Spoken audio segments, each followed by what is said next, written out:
Welcome to my YouTube channel. नोंथांमोनखौ आंनि YouTube चेनेलाव दिनैनि बे अखा हानायजों गोसो गोथारै बरायनानै लाग्रोनाय जाबाय। दायो नै अखायानो अखा गासिमोन दैज्लां बायदिसो मोनबाय आं दिनैनि अखा हानायखौहाय। फाग्ला बायदि अखा हादों आंहासो टेनसन। नोंस्रा गुदुं गुदुं खाख्लोबनानै उन्दुबाय था गासिमोन गोसो बायदि आराम। दायो आं मानि थाखाय ओंखारबोदों बे अखा हानायनि जाहोनाव बेखौनो आं खोन्थानो सानदों नोंसोरनो गासिमोन। आं मानो दैज्लां बायदि मोनबाय आरोखि दिनैनि अखा हानायखौहाय। एम्बुफोर ओंखारलाबायदों खोमा बै जायगायाव, एम्बुफोर ओंखारलाबायदों खोमा बै जायगायावहाय होननानै आं फैलानाय जाबाय गासिमोन। लादो नै जायगाफ्रा ओरै नै सानाबो दाबो ओंखाराखै खोबथेजानानै दङ। लागाव अखायाबो ओरै ज्राम ज्राम लागावगासिनो दङ नै। बरिया दिनै नोंथांमोननि थाखाय गुदुं खाख्लोबनानै उन्दुबाय थानो दैज्लां बायदि मोनबाय आङो दिनैनि दिनखौहाय बोथोरखौ। ओरैबायदि दिनै मोनायावबो आयौ जा हादों दै थालाजोबखाबाय लामाफोराथ'।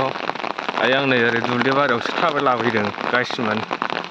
एम्बु दंलायो खोमा साननानै, थिगबो गैयाना दैज्लां बायदि अखा हानायाव ओंखारलाबायनोबो हागौ। फाग्लासो नै अरनबारियावसो दङ आं दा। लागाव फाग्ला बायदि अखालै गासिमोन। आंनि भिडिअखौ नायदोंब्ला नोंथाङा आंनि भिडिअखौ साबस्क्राइब आरो लोगोसे शेयार खालामनो दाबाव गासिमोन।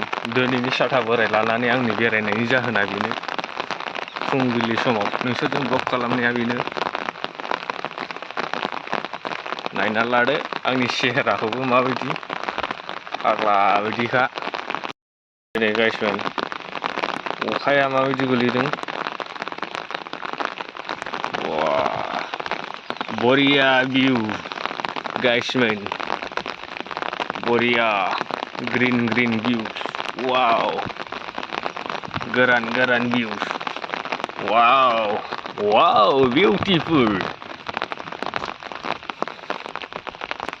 फुरा अखालै नोंसिनि दिनलै आसलफोर दिनैनि दिना।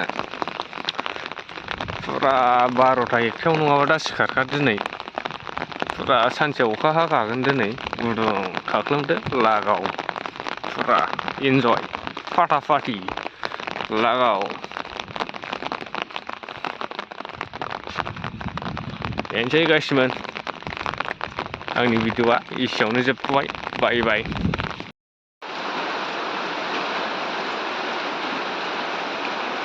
फाग्ला बोथोर अखाल' खालि अखा हानाय लागाव।